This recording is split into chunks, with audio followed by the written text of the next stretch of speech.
On Thursday, Trinity had a mission team return home late from another wonderful trip to the House of Mercy in Mexico.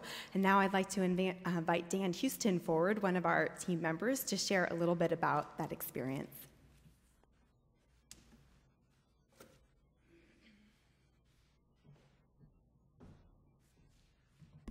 Buenos dias. That's about all the Spanish I know. When Amy asked me to relate to you a little bit about our experience, it was something I was very eager to do. I have never done anything like this before, a mission service trip like that with a church, and I couldn't think of a better place to do it at than an orphanage. My kids are older now, teenagers. I took my daughter Nicole along, thought it would be a good opportunity for her and I to bond, and not only that, but to bond with the kids and to become closer to God. And I couldn't ask for a better trip. The communication issue was not an issue. You know, I knew a few Spanish phrases, the kids did not speak English, but the international smile and hugs, and you could communicate everything that you needed to just in that format. For those of you who are basketball fans, you might think that this symbol is like the symbol for a 30-second timeout. That is absolutely not the case. That is the kids telling you they want on your shoulders. And not to be held, not to piggyback, they want on your shoulders. And then andale, they want you to run around and chase all of the other people who have people on their shoulders in the courtyard.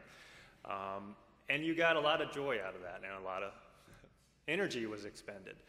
And even though they couldn't communicate to you necessarily which direction they wanted you to go, Angel, who was sitting on my shoulder, who was about 4, would put his hands here and then whip your head in whichever direction he wanted to go. Mimi would pull on your ears if she wanted you to go right or left. She was like she was the jockey and I was the horse. So you had a lot of opportunities to interact with children, and there were approximately 30 there. They're from an infant all the way up to the age of 18. And one of the service projects we were working on was a boys' dormitory. They had about a half dozen teenage girls there, but they didn't have the dormitory completed for the boys yet. So you had an opportunity, if your service was just playing with the kids, you had that opportunity, and there was a lot of that opportunity. If you like crafts, that was your way to interact with the children. If you wanted to be working, I was putting toilets together, or painting or sanding, you had that opportunity, and you could rotate. There was a lot of opportunity for whatever particular role or function you felt most comfortable in. There was also a lot of devotions. The kids had about an hour-and-a-half devotion session, about 3:30 every day. We went to church on Sunday with them and had a 2.5-hour church service. So for those of you who are already looking at your watches, just be patient. And that 2.5 hours flew by. You would have no idea you were there for 2.5 hours. And the kids, I was laughing as Amy was trying to engage our young children. She would not have had any problems with the Mexican kids getting them to sing and dance and praise. They were really into it, and you could absolutely see the love of God in them. I wanted to share a couple verses with you. The Bible and Jesus obviously teaches us to love the children and to care for the poor. Mark 10:13 through 16. People were bringing little children to Jesus to have him touch them, but the disciples rebuked them.